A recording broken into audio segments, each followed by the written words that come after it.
Good morning and welcome to Shine Your Light. I am your host, Batul Sadiq, and this is where we celebrate individuals making a powerful impact in our communities. Today, I am honored to be introducing Solat Zaidi, founder of Flourish 360 Consulting and the nonprofit organization Mind, Body, Soul Sisterz. Solat is the first Pakistani female graduate of the University of Pennsylvania's Master's in Applied Positive Psychology, which is a leading program in the world. Solat's journey is one of resilience. While earning her degree, she faced profound personal loss, all while battling long COVID. Yet the very tools that she was studying helped her through these tough times. Solat, thank you so much for being here today. I really appreciate you sharing your story and your journey with us. Before we jump in, can you share a little bit about how long COVID has affected you and how you manage it in your daily life? So long COVID has affected me in like multiple ways. It wasn't really the ways that I actually heard about it on TV. Long COVID has caused me to have like extreme bouts of exhaustion. I can't get out of bed sometimes. I have problems speaking, my memory issues, and generally brain fog. Sure. And what's really taught me is how important it is for me to have self-compassion towards myself, and how I deal with my energy, and just like reframing my day sometimes and kind of just going with it, and instead of having this disease like define me, Sure. but just kind of accepting it. And there's days where I'm gonna forget stuff, and I'm just gonna call it a long COVID moment and be okay with that. I completely understand, and I thank you for being so candid about sharing that. It's interesting how you studied positive psychology. What made you choose that over traditional forms of therapy? Okay, so I am an undergraduate in psychology, and when I was studying it, there was no positive psychology, and there was often, actually not often, all of the theories were written by dead men.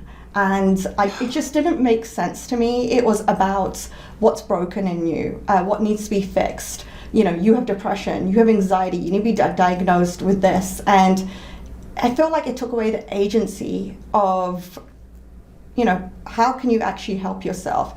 Whereas, positive psychology, by the way, it's a relatively new field. It's been around over just 20 years.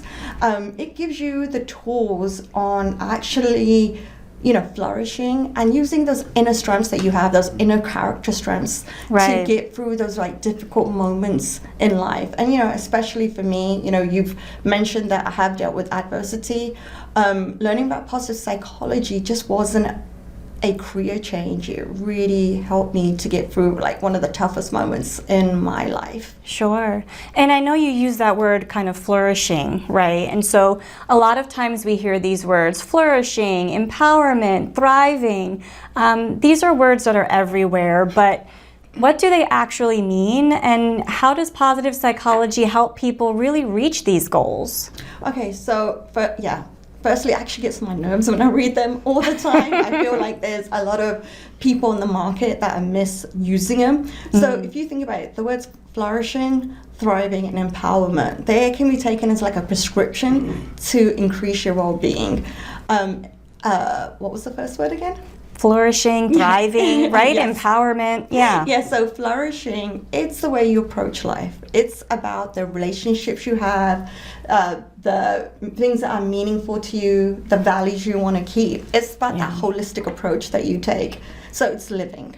Then you have thriving. Thriving is about growing and adapting, and how do you deal with these adverse experiences that you might deal with. Yeah. And then lastly is empowerment. How do you take control of those situations? What is the small intentional things that you can change in your life to make a difference? So very quickly, would you say the 3 tools that we can use kind of today, right, to really deal with these challenging situations? First one is strength. Okay. Is to learn into your inner strengths. What are the things that get you through like a really difficult situation? The second one is gratitude. People do not understand the value and impact gratitude can have, maybe in the form of a letter or a thank you, but it helps you to reframe your thoughts and like rewire your brain. Yeah. Going into my third one, which is reframing.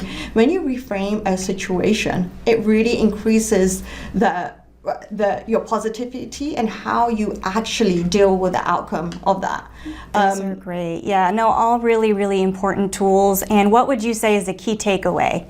The key takeaway to all of this is to focus on what's strong within us, and instead of focusing on what's wrong within us.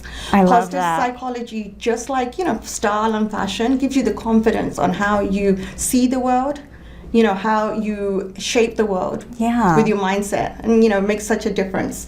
The one thing I wanted to really add is one of the most the quotes that really sticks with me, and it's by Christopher Peterson, which is a pioneer in positive psychology. He talks about the greatest gift that you can give yourself is knowing your strengths. Love that. That's wonderful, and we really need to do that. Catch Solat at Flourish360consulting.com. Thank you so much for joining us.